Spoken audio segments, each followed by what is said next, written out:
6 Psychological reasons you withdraw from social interactions as you age, and why it's perfectly natural. Have you ever wondered why you no longer enjoy socializing as much as you once did? If this question resonates with you, you are far from alone. Many individuals in their 60s, 70s, and beyond find themselves gradually retreating from social circles they once cherished. This shift is not born from indifference, bitterness, or coldness. It arises from something deeper, something shaped by wisdom rather than weakness. In this exploration, we delve into 6 profound psychological reasons why you may be distancing yourself from others, even if you were once the life of every gathering.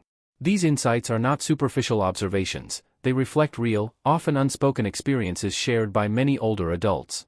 Some may surprise you, while others may strike close to home. By the end, you'll gain a deeper understanding of yourself, and perhaps even grant yourself more grace for needing space. Stay with this until the end, and you'll realize that stepping back from certain relationships is not a failing.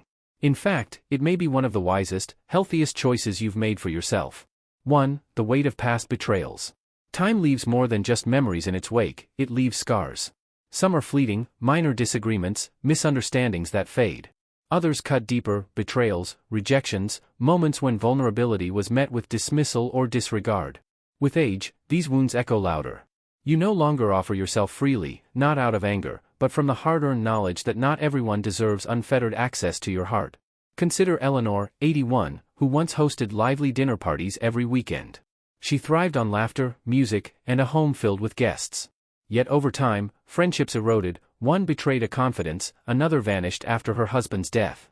The pain wasn't from a single blow but from the slow accumulation of disappointments. Now, she chooses solitude not because she dislikes people, but because she values peace over pretense. Aging brings a protective instinct, a shell forged by experience. It may not always feel comfortable, but it feels necessary. When you've witnessed how swiftly people can change or disappear, you guard your time, your trust, and your heart more carefully. This isn't coldness, it's caution. Psychologists call this relational fatigue, when the emotional cost of connection outweighs its rewards. It's common among those who've endured repeated emotional storms. There's no shame in it. It simply means you've lived. You've seen the best and worst of human nature. And when you choose distance now, it's not bitterness, it's wisdom. 2. The craving for depth over small talk. In youth, you may have endured endless chatter, polite exchanges, gossip, conversations that went nowhere. But with age, tolerance for such emptiness wanes. It's not that you've become antisocial, it's that you've learned the profound value of silence. Stillness no longer feels hollow, it feels nourishing. And once you've tasted that quiet, superficial interactions become harder to tolerate. Harold, 76, spent decades in sales, charming, outgoing, a master of conversation. Now, he skips events that demand mindless mingling. "I'm tired of talking just to talk," he says. His withdrawal isn't isolation, it's a pursuit of meaning.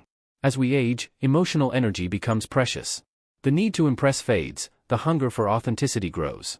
If interactions lack depth, many prefer solitude, a book, a cup of tea, over draining exchanges. This isn't rudeness, it's discernment. You've earned the right to protect your energy, to decline invitations without guilt. This clarity is a gift of aging. When you retreat from noise, it's not coldness, it's self-awareness. 3. The sense of being misunderstood.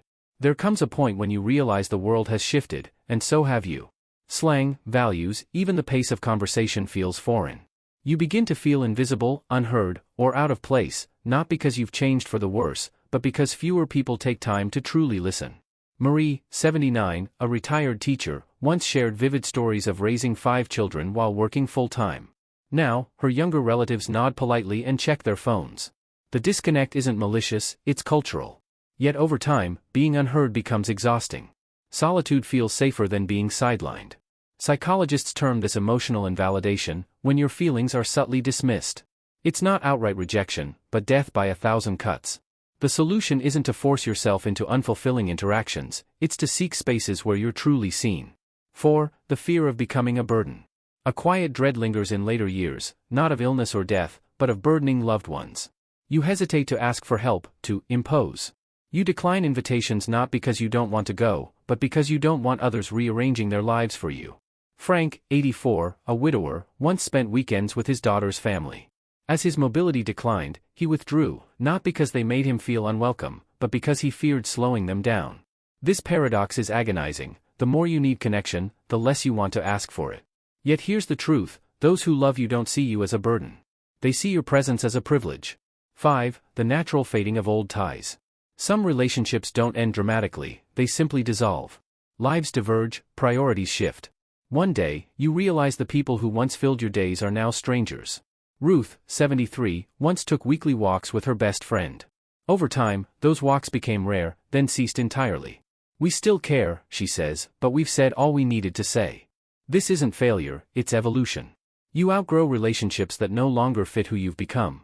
And that's okay. 6. The joy of your own company. Eventually, you discover a profound truth: solitude, when chosen, is not loneliness, it's liberation. Gerald, 82, once the life of every party, now finds bliss watching birds from his porch. I've got enough stories in my head to keep me company, he smiles. This shift isn't withdrawal, it's contentment. You no longer need crowds to feel whole. Your own thoughts, your own rhythm, become enough. Final reflection. Which of these resonated most? Perhaps it was the quiet end of old ties, or the peace found in solitude.